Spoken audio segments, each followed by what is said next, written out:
I'm starting to think I really need to change my expectations of myself because I actually really do live with so many debilitating health issues. I wasn't told I'd never work again and put on disability at 26 for no reason. It's actually incredibly hard to be put on disability, especially when you live in Australia and you're a New Zealander. But yeah, I guess I think for so long now, I've just felt like if I get the right doctors and I get the right medicine and I get everything I need, everything will just go back to, not go back, it's never been normal in the first place, but it will go, I'll get to a place where I'm like everybody else. But I really think I need to change that narrative in my head because I'm really not like everybody else. And a few days of doing quite a bit completely and utterly exhausts me. I'm sitting here scrolling on my phone, reading the news and reading, struggling to keep my eyes open. Still waiting for my meds to kick in. Obviously, I've had coffee, but I can just feel how exhausted I feel. And I think part of it is the fact that I really have just been living in this fantasy world where I believe that I can get myself to a place where everybody else is. But I think that detracts, from the fact that I actually am ill, you know? And so fucking many people are. I don't expect the next person with even half of my medical conditions to be just like, take your pills and get on with it. That's how I've been treated by family members, but I don't treat other people like that, so I'm not totally sure why I'm doing it to myself. I don't feel guilty for sleeping in, thankfully. I don't feel guilty or bad about anything. All I feel is tired. And that's what chronic fatigue does. That's what hypersomnia does. Though it's going to be interesting talking to my sleep specialist when I tell him I'm no longer on dexamphetamine and I'm on Ritalin, since I was originally given dexamphetamine for the sleep disorder, not the ADHD, since that's a relatively new diagnosis. But yeah, it seems to be it's either one thing or the other. I have days like yesterday where I really did just feel really good. That's fantastic. I got so much done. I'm not finished with my website. I'm hoping to get a bunch more, or hopefully all that done today, because I need to keep it. I need to get all the last however long sorted, so then as I make posts, I can just put them into their months easily.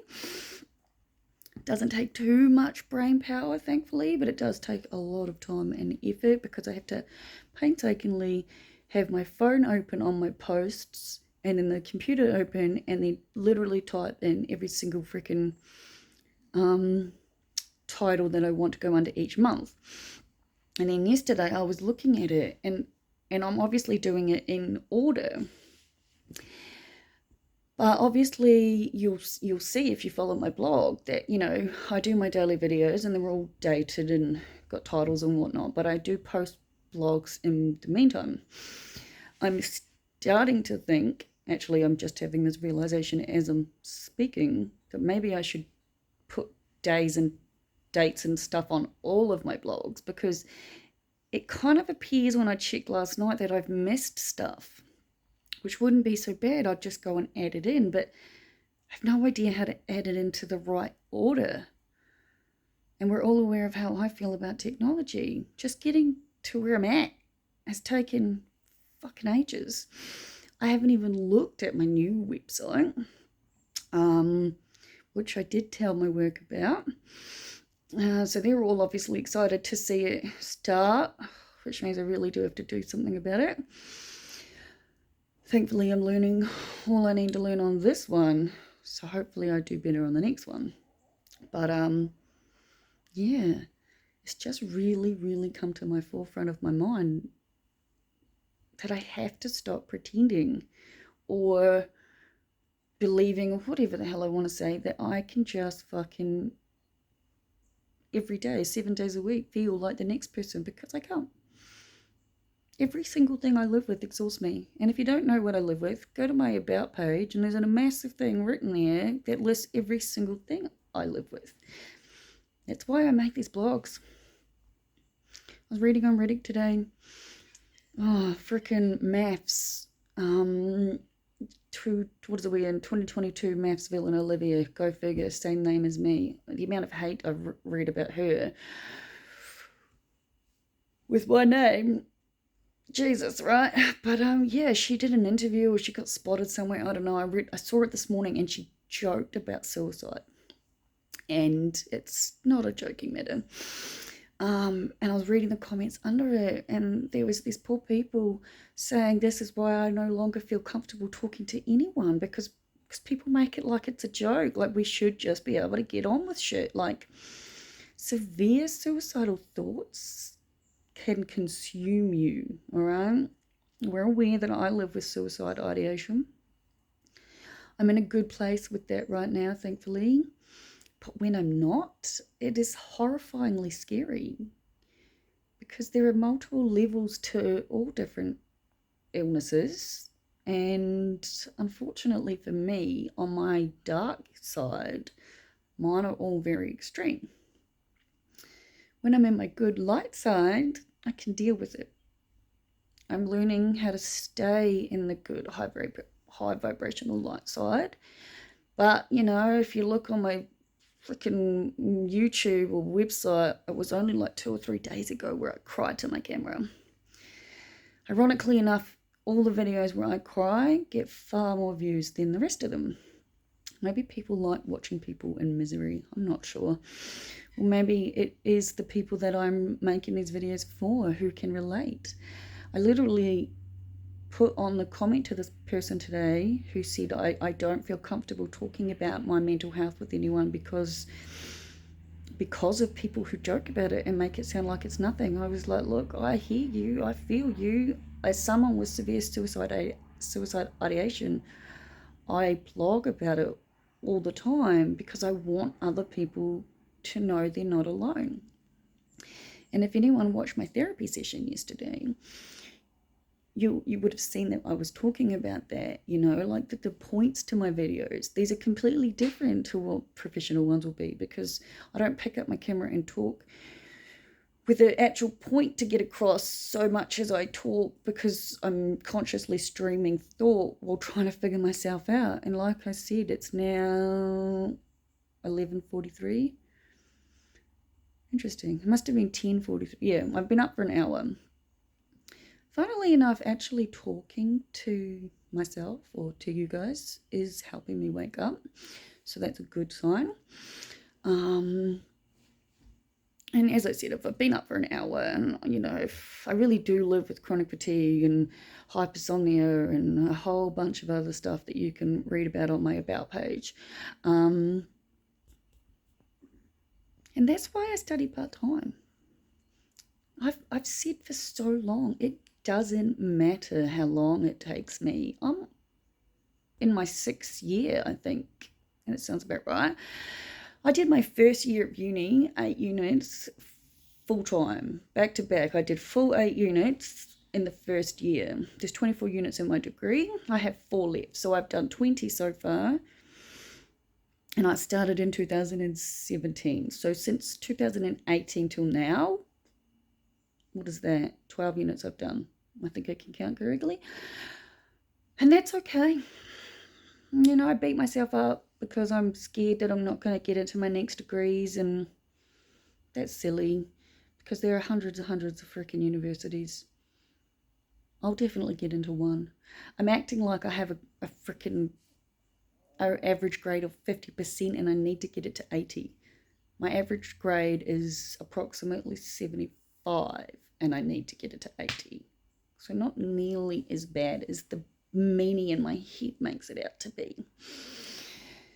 But yeah, like I said, I study part-time. I have to rest. My doctors have made it real clear over and over and over again. You cannot keep pushing yourself. Your body needs to rest. And I know that. And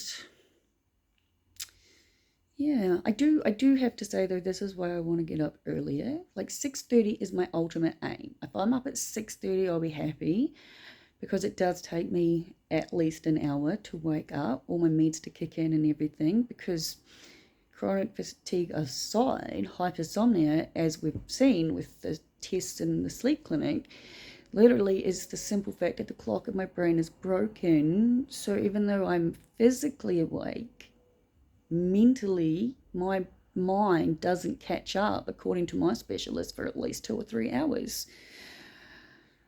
So yeah, the moral of this story is be kind to yourself, because wherever you are and whatever you're doing enough. I am doing enough. I remember someone at uni saying to me once, I think it's my ego that's making me feel like I have to get my PhD in psychology. Maybe that's not what it is I need to do. And I always thought that was just a strange thing to say, because I was like, that just sounds like an excuse, because working at university is hard work. But I mean, I talk about my ego all the bloody time. And my ego is the one that's constantly making me feel like I'm not enough, not good enough, not doing enough. But as my therapist said, and there was a bit of my therapy, I didn't record the whole thing yesterday. The first 10 minutes I didn't record because there was something I needed to talk about that I'm not ready to share yet. See, boundaries, I'm learning. I eventually will share everything. It just depends on where I'm at and what I'm doing. But my therapist was really helpful yesterday, and she's like, not everything's going to go the way you want. Obviously, I'm aware. And she helped me to see, that it's okay. Anyone that knows me knows I'm at one university. I only applied to one university. I guess since my spiritual awakening and learning all about Eckhart Tolle and egos and higher selves and vibrations and energies and all of that thing, I have the belief or the feeling that I'm not going to put my eggs in too many baskets. I don't know, trying to figure out vegan ways to say quotes. Interesting. Killing two birds with one stone. That's a quote on a side note that sums up what we all mean, but it's not a very nice thing to say vegan wise. But yeah, shit isn't always going to go the way I want, and I know this. But yeah, I applied to one university, and I really only want to stay in that university. But that, I would say, is my ego. So it's not the end of the world. It doesn't really matter where I get my degrees, as long as they're, reputable, incredible, and correct, and I'm learning and I'm absorbing. And, yesterday I was reading my notes, and it's weird when I take away the pressure and I take away the fear. Oh, everything I believe in is love versus fear, and yet I fully am aware that when it comes to schooling and failing, I'm in fear. But when I'm able to sort of detach from that and stuff, like I do remember stuff. Like I was learning yesterday about the 5-factor model, and I was able to bring it into a conversation with Andrew and talk about it, and I knew what the fuck I was talking about. So that was lovely. I am learning and taking things in. I do know I'm doing the best I can, and like I keep telling myself, I have so far achieved everything I've ever wanted to. So yeah, just making this video has made me feel better. I definitely feel like I look like I'm still sleepy. I still feel sleepy, but that's okay. I have things to do. I'm going to get up, get dressed, and keep sorting out my website. And my number one thing about my website right now is I'm going to try and figure out how to get it under the blog to have the page numbers. So they've disappeared. So I don't know if I've ever made this clear, and I didn't even think of it until I was talking to Andrew yesterday and I showed him on his phone. But If you're on my actual website, Life's a Story, on the main page, the homepage, where it's like, hey, I'm Liv, I've wanted to blog for blah, blah, blah, there's a menu button, guys. And if you click on the menu button, in the past it would just go menu and then blog. But now if you click on the menu, it goes menu, blog, January, February, March, and April. So I've done all of this year's, except for the few it looks like I've missed, which I'm going to have to add in and pray it puts it into the right order itself. Or if it doesn't, well, it's not the end of the world, right? We learn as we go. But yeah, I've lost the thought I was going to say. I have to do the rest of, like, obviously my website's been open for a year and a bit. Yeah, I opened it on the 27th of December. We're in 2022, so last year was 1 year. 2020, yeah? Those ones might be different because I didn't do daily videos or daily blogs back then. I just did random ones. So I might just list them. I don't know. Figure it out when I look at it. But my point is, I'm really going to have to just really, really focus on the fact that I need to listen to my body, do what needs to be done. Remember that the voice in my head is just the voice in my head. We are not actually the voice in our heads, guys. That's a hard one to get your head around. Again, I'm going to go, Eckhart Tolle explains it incredibly well. I listened to his book, The Power of Now, on audio the first time. Then I read it. I read the second one, which I'm having a mind blank of the name. The New World or something, I think, but don't quote me. I'll link it. That, like, the way he teaches and writes and stuff, like, is so helpful. I believe it really changes your worldview. Being able to detach from the thoughts in my head. 9 out of 10 times I do really well. Like I said, a few days ago I cried to my camera. Wasn't one of those days. But it's okay. But I've now talked for 17 and a half minutes, so I'll wrap it up now.